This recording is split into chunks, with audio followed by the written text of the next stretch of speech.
Welcome to another interview from Peaks Island Radio. I'm your host, Chris. Today we're talking to Hanneke Cassel.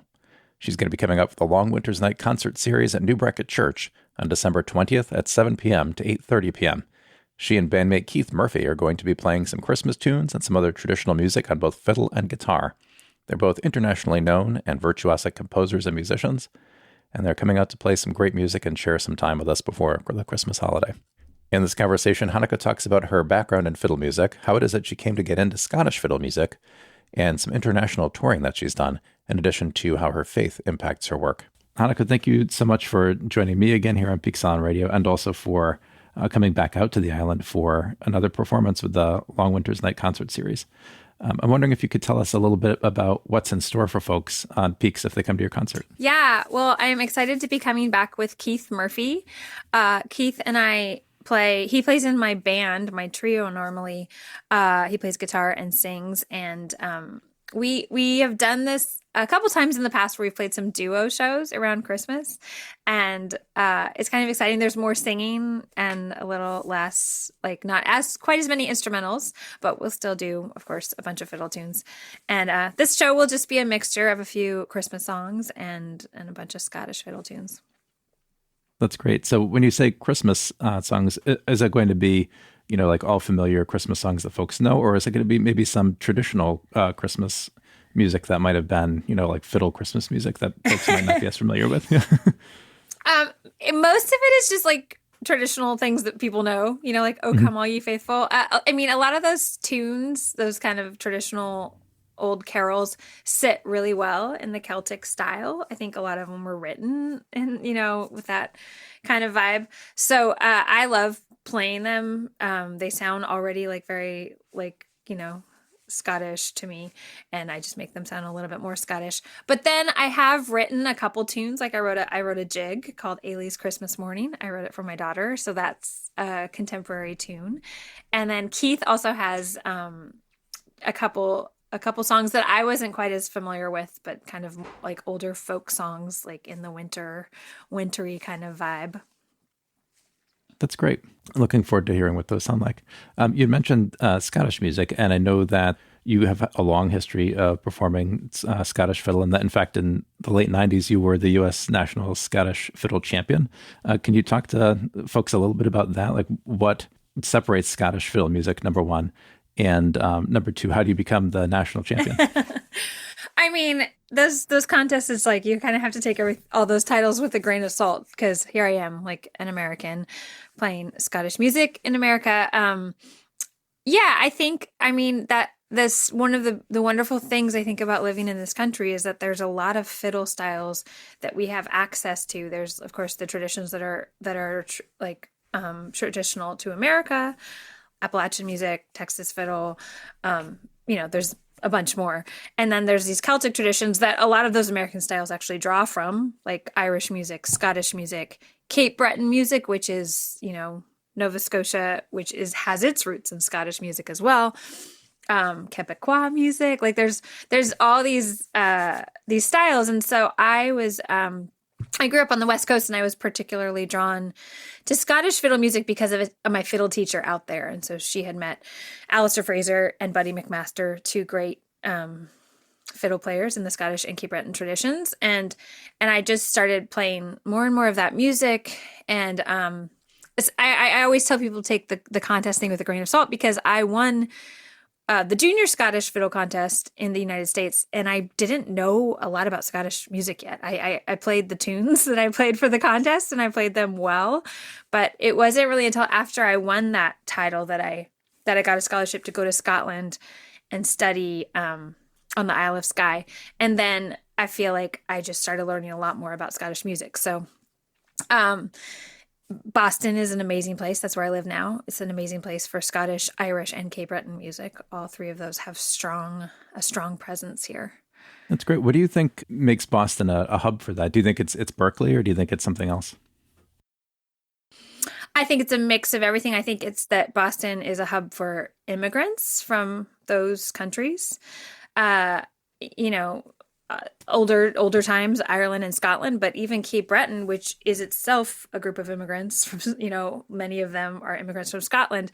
there was a period of time where a lot of Cape Bretoners came down to Boston to work. And so I think having those cultural connections, and then having the music schools like Berkeley, NEC, and then also, I mean, I think I've done a lot of touring around the United States, and Boston and Massachusetts just, and the Northeast kind of in general, have some of the most incredible venues and one of the largest audiences for this kind of music. I mean, I can play 3 shows in Massachusetts. I did it last month, and like within an hour of Boston, and all 3 shows were like totally packed.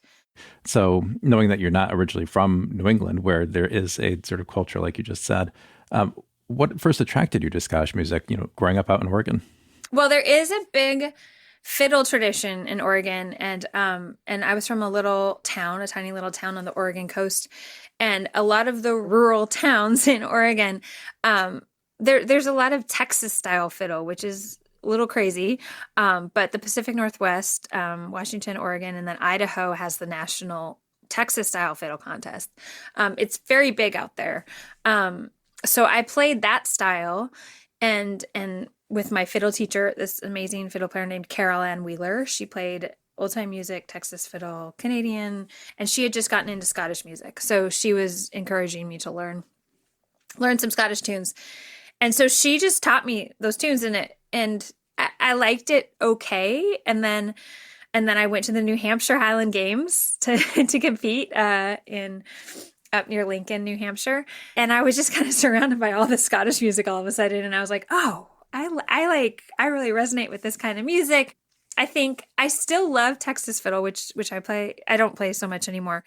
But I think there was a community aspect around the Scottish music that I was really drawn to. There's kind of like the stay up all night, dance, kind of yell. Like it just like fit really well with my personality. And when I traveled to the Isle of Skye, I was just, it was just this kind of mixture, which I think is a little bit like my personality of being like really rowdy and jumping around, and then also being like incredibly sad and listening to like the most beautiful air you've ever heard. And actually, that's a great segue. So one of the other things that was noted on your, bio on your website was that you see yourself as both somebody who's able to make, really sort of joyous music and that sort of thing, and then also draw upon other personal experiences of love and loss. And because so much of your music is instrumental, I'm wondering if you could talk to folks about how you put those emotions, how do you bring that part of your personality into instrumental music that doesn't necessarily have lyrics? I think that instrumental music is so powerful in that way because it doesn't really like dictate what you're going to feel. I remember playing a tune that was like a traditional Scottish tune that was actually like written for someone's death, and someone like wanted to have it at their wedding because it was like this really beautiful piece. And I think that's happened to me before where like maybe there was a tune that I wrote because I was feeling very angsty and kind of like angry and stuff. And then everybody was just like, oh, this is like a rockin', tune that I'm going to dance to. And so I think the power of instrumental music is, I really appreciate that. And it could be something, maybe I'll be writing something because I am feeling sad or for whatever reason. And then over the years, I'll keep performing it and it will almost like morph into something else, like some epic, whatever. And I love doing that. And I love writing music from all different experiences. I hadn't thought of it that way before you had mentioned it, but lyrics in a sense do tell you like what the song is about. And I think it's so neat that you can have an experience of something and then the people that listen to it or the audience has almost a participatory role in like making it part of their own experience. Yeah, definitely. Speaking of that, I also noticed that you've performed in many, many different countries. It played in, North America, European countries, Australia, New Zealand. And then the two that really surprised me were India and East Asia. Mm-hmm. And I'm wondering if you could talk a little bit about how you got connected with those countries and then what the audience is like in a place like India or East Asia that may not have that cultural connection to something like Scottish fiddle tunes. Yeah, well, my connection to China is particularly strong. I went over there for the first time in maybe 2003, just because one of my closest friends, who was born in Taiwan, raised in America, she had gone to college in Boston the same time I was going. We went to different colleges. but she had moved to Shanghai shortly after she graduated from college. And so she invited me over. She had been working kind of in this scene in like in an arts community. And they were particularly like trying to provide help to like some like vulnerable communities and stuff, migrant schools, orphanages. And so she invited me over just to do a concert and just kind of hang out and play in some of these settings. And so I did, and I just went for a couple weeks, and it was like life-changing. Shanghai is just one of the most amazing cities, and there was an excitement in the air of just people, it's kind of one of those cities that people live from like all over the world live there. And yet it's very Chinese. And I remember learning how to call a dance, like a ceili dance, called the Virginia Reel in Chinese before I went. I did that, and it was just really fun, like for all these like kind of young Chinese people, like, and it was great. It was really fun. The music, I think there's a lot of similarities in some Chinese. I mean, I think there's similarities in all folk music, but there are some similarities in Chinese folk music and Scottish music. And so I ended up going back to Shanghai every year for 10 years. Wow. And then in 2011, I decided all my Chinese friends had been getting much better at English like every year. And I was like not even trying to learn Chinese. And so I decided in 2011 to go over there and study Chinese for 3 months. And yeah, I think all of those experiences really impacted my music. Every time I came home, I would write a bunch of tunes, and a lot of the tunes are named after people and experiences that I had there. And then India, I went on 2 different trips. I went with a group of Scottish fiddle players for like a whole month, and we toured around India, and we did like a Scottish fiddle camp.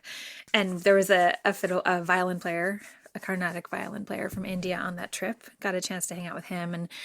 And then I went back again with my husband, who plays cello, Mike Block, and he and I were playing with the tabla player that Mike plays with. He plays in a group called Silk Road, and Sandeep Das had invited us over to do some shows with him.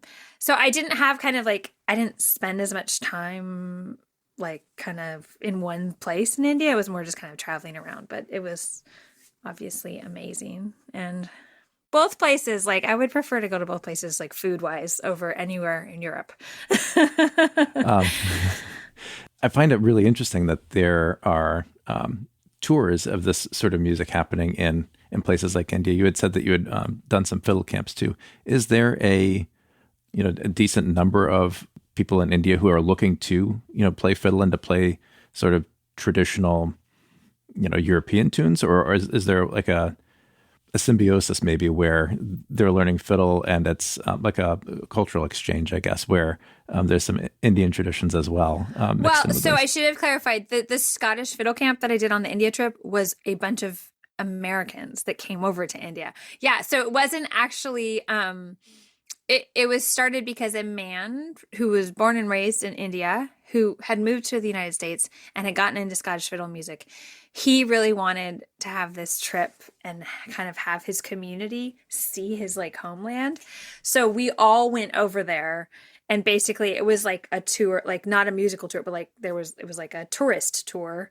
And then we all like camped out in Darjeeling for a week, and they had hired me and a fiddle player from Scotland, and then this fiddle player from southern India to teach. So they were learning some Scottish music, some Indian music, some American Scottish music. That being said, we did play at a couple schools, and we taught, played some Scottish fiddle music. And I think, I don't know what the scene is, but I feel like I'm sure that there's like some people playing Scottish fiddle in India. It's a big place, and I'm sure there's people that love it. And just like there's so many people in the United States that love Indian music.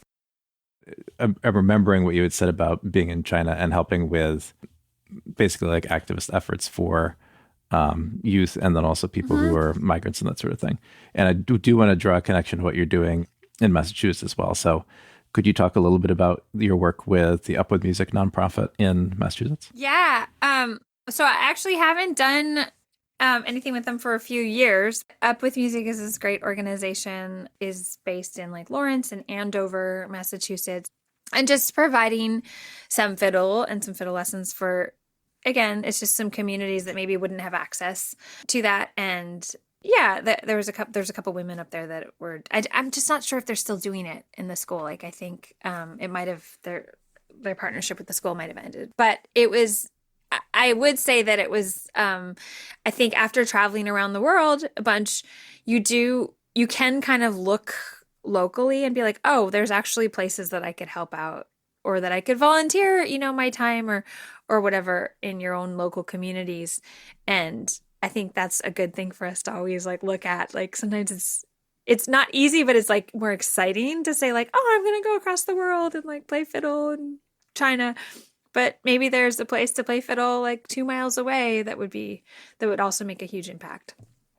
It sounds like it was a school partnership. So what was that program like? Did you go into the schools during the school day, or was this? Actually, it was a camp in the summer. Oh, wow. It was a week-long camp in the summer, and they had some classical violin, and then I would teach a fiddle class, and then they had some art activities. At a certain point, I did it a lot in my 20s. I was doing that camp, and then it just was really hard for me to make it work later on in life. So I just would go up sometimes on a Saturday or something to actually one of these women who had organized at one of their houses, and they would invite a bunch of the students over, and I would just teach them some tunes. And I feel like one of the last times I did it was right after my daughter, who's 5, was born, and I did a concert with them. Like they worked on some stuff that I'd sent them ahead of time, and then I came up and played with them. Did you hear from any of the students that you had worked with about what this opportunity had meant for them and sort of their reflection on the experience? Yeah, like I would get because I had done it for so long, like I would get some pictures and stuff of, someone doing music in school or in college or something. And I remember I had this like bow that it was like I had a couple extra bows, and this one I wasn't using, and this kid like didn't have them, and I was like, oh, take this, and he ended up, it just was helpful for him to like have a slightly better bow to play with. And I feel like I have all these photos on my computer that the teachers would send me of, this is what so-and-so's doing now. And that's terrific. And it seems like trad music in general, but also fiddle music, is a pretty tight-knit community. Do you stay in touch with folks locally, whether from that program or from your work at Berkeley or anything like that? And do you sort of as a community come together to do like ad hoc performances or ad hoc, just even get-togethers for yourselves? The fiddle community in the Northeast is very tight. And I feel like I see and stay in touch with most of the people that I've known since they were like little kids. Now a lot of them are adults and are professional musicians. And I run a weekend in February in Groton, Massachusetts, a fiddle weekend. And it's kind of like I started it in 2007, and the people who were teenagers then, I was in my late 20s or whatever, and the people that were teenagers then are now like 30 and they're professional musicians. And then there's this group of people that were like 2 that weren't even at the camp, and now then they started going, and now some of them are like 24 years old. It's just like it keeps coming, these waves. And I think there's an element that's kind of fun too, that I was impacted by a lot of women who played fiddle. Like I have some heroes, Natalie McMaster and Liz Carroll and Laura Risk and Athena Turgis, and I looked up to all of them. And I would say there's many like females playing Scottish fiddle music, like just like over the years. And I would say at that camp I run, there's a strong presence of women fiddle players. Do you think that happens just sort of organically, or is there intention behind empowering, girls and women to sort of take up the fiddle in this way? I don't think there's any intention. I think it's just like, I think sometimes when you see someone who's kind of similar to you, like I think it made an impact to me as like a teenage girl to see a woman like 10 years older than me playing the fiddle and, being awesome and strong. And I think I was like, oh, I want to be like her. So I think it's just kind of one of those influences. Do you want to talk about any current projects that you're working on? I know you released an album last year. Do you have any albums that you're working on at this point, or any new music at this point? Yeah. Well, I have a single that just came out, which I've never done just a single before, but it's actually a tune that I recorded like 11 years ago And it has to do with my China trip, actually. It's called Dot the Dragon's Eyes. And I just have a friend who's in a great acoustic Celtic quartet called the Fretless. He's the cello player in the band, Eric Wright. And he, besides playing like acoustic fiddle music, he also like has a vibey beats dance band and called Speaker Face. And so I asked him to make like a dance remix of that tune. So he made this, and it's just, it's got all these beats and stuff on it. And we made a music video to go along with it. So that just came out, and it's just kind of a fun thing to add. I did it this year because it's the year of the dragon. It's about to end, the year of the dragon. In January it'll end. And so I just wanted to kind of commemorate that tune called Dot the Dragon's Eyes. But then I did just start recording. Over the years, I've written many tunes for an organization called Many Hopes. It's an organization that supports. It originally just supported this one home in Kenya, which I got to visit in 2010, a home for children that had kind of been rescued from hard situations and were being raised in this home and educated. And the organization has expanded. They're supporting a few different communities, like some stuff happening in Ghana and in Guatemala and Kenya, mostly just trying to help people that are, people that have been trafficked, people that are orphaned. And so I started writing tunes where someone can donate a lot of money to Many Hopes, and I'll write a tune. They get to name it. And I just have like a lot of these tunes that haven't actually made it onto one of my kind of regular albums. And so I've just started embarking on recording all of the ones that haven't been recorded yet with this piano player that I love, Dave Weisler. And so we just did a couple days in the studio. I don't really know when the end of that project will be, but hopefully maybe it'll come out next year. It's been fun. It's like some of these tunes I wrote like 6 or 7 years ago because I had a baby and everything got put on hold. And so it's been fun to revisit some of them and kind of remember the stories that people told me about, why they're called this. And that's neat. I want to come back to the baby thing in a minute, just because I think there are a lot of people who are listening who might have creative interests and want to pursue things like, art and music that are, also juggling family life and that sort of thing. So I want to come back to that. But before I do, this is the second or third thing that you've talked about that is very, frankly, like social justice oriented, right? And it sounds like you maybe something that has been a long part of your life has been engaging with community organizations and trying to be, a helper in addition to a musician. I wonder if you have any reflection on that. Yeah, I mean, part of the reason I love Christmas so much is that I'm actually a very strong Christian. And I feel like a lot of what powers me, like, music wise, has to do with my faith.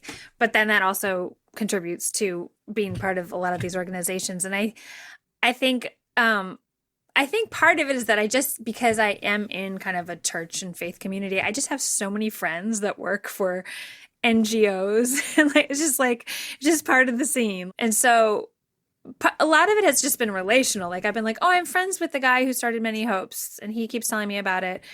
Oh, I guess I'll find out about it. Like, it wasn't that I was just like, I need to help, people. It was just that like, I'm friends with Thomas. And then Thomas really wants to help people. And then I like start talking to him and I start hearing what he's telling me about. I'm like, oh, I also want to be involved. Or like, I have another friend who works for International Justice Mission and I do a bunch of stuff with them. And so I think that's true of everything in life. Like sometimes the biggest impact on your life is actually because of your friends and your community. Like you start loving what they love. And so I think that maybe then I feel like it's good to pass down some of the stuff. Like, if someone is friends with me and they hear me then talking about Many Hopes, they're like, oh, maybe I could also help out these people. And honestly, like when I went on that trip to Kenya, it was just so like, it was so great. And like, I met these like little girls that were just like, they hadn't seen a fiddle and they were just like knocking on my door every morning being like, Auntie Hanneke, we want to do the dance. Like, there was, I don't even know some of the desperate situations that some of these children have been in, but like at that moment they were experiencing so much joy and I was like more joyful because of them. Like, and so I think it's worth it, I think, sometimes helping out people because, like, if you are feeling even, like, out of it or low, you can actually get a lot from helping people who are, like, even lower than you but have, like, tremendous amounts of joy. That's a great reflection. I think that's absolutely true. And now to pivot back to the family thing, like I'd mentioned, you hear more and more because people are so much more connected, even through the internet now, about people who have side passions and things. And it's not that the person just goes to their 9 to 5 and then goes home and takes care of their kids. Maybe they want to do watercolors, or they're looking to pick up an instrument or that sort of thing. Do you have any words of wisdom for folks who would like to maybe revisit a hobby, or a musical instrument or something that they had before, and juggling all those other commitments? Yeah, I mean, the really fun thing about all these fiddle camps is that there's adults that are like picking up the fiddle again, and it's exactly what you're saying. They played fiddle in school orchestra or violin, and then they hear about this camp, maybe because of their own kids, maybe because their kids are going to the camp, and then they end up picking up a violin again. And now I understand, like, when I studied Chinese in 2011, I was like, now I have like a little bit more like empathy for all these like people who are studying violin. Like, I was like, I'm like very good at the fiddle, but then I was like learning Chinese, and I'm like, I'm very bad at learning Chinese. Like, and I was like, I think it's so great to like put yourself in a situation that you're not good at later on in life, because we don't do that at a certain, we kind of stopped doing that. And it helped me in my teaching at camps when I was working with adult, beginners who were like doctors and neuroscientists in their regular life. And now they were like trying to play like first finger on the A string, and it was hard. So I'm always strongly encouraging people to come to fiddle camps and, take up something new, because it's so much about the community at these camps and not about playing everything perfectly. And I think you actually become a better musician because of the community and because of the experiences.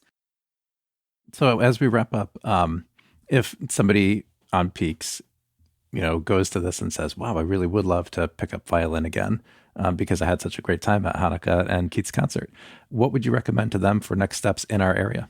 Yeah. Well, there's a great camp that I have never been to, but I know all about, called Maine Fiddle Camp. And I think there's a few weeks during the summer, and tons of the people that play at Peaks and live in the Portland area are involved in that. So look up Maine Fiddle Camp. And then another great local, Katie McNally. She used to live in Boston. She lives in Portland now. She started a camp a few years ago it's actually in Vermont now, and it's called Boston States, and it's mostly very like Scottish and Cape Breton, and it has all levels.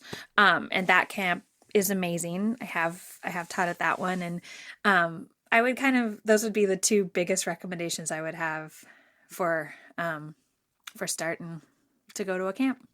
Great. That's fantastic. Well, hopefully some folks get inspired and they take you up on that. Yeah. Anything else you'd like to share with folks on the island ahead of your concert on the 20th? Well, I'm just really excited to come back. Keith and I, were there a couple years ago. We like almost missed the ferry, so we have plans to like really not have any traffic this time and, get on time. But it was so fun. Ellen does such a good job of hosting, and I haven't played in Maine for a couple years, so it'll be great to be back up there. Great. Thank you so much for chatting with us, and have a safe and successful ferry ride out to the island. Thanks so much. Thanks for having me on the show. If you're interested in learning more about Hanneke Cassel, please take a look at our show notes, where you'll find links to her website and socials. I have to say, the dance mix of Dot the Dragon's Eyes was a great listen. I think you'll enjoy it. Before you go, I have a favor to ask of you. If you enjoy these interviews, please tell a friend. By sharing the show, you help build awareness of Peaks Island Radio and of the amazing local people and events that we discuss. I don't know about you, but I think it's time to get back to more of these real conversations. If you agree, please help spread the word. Thank you.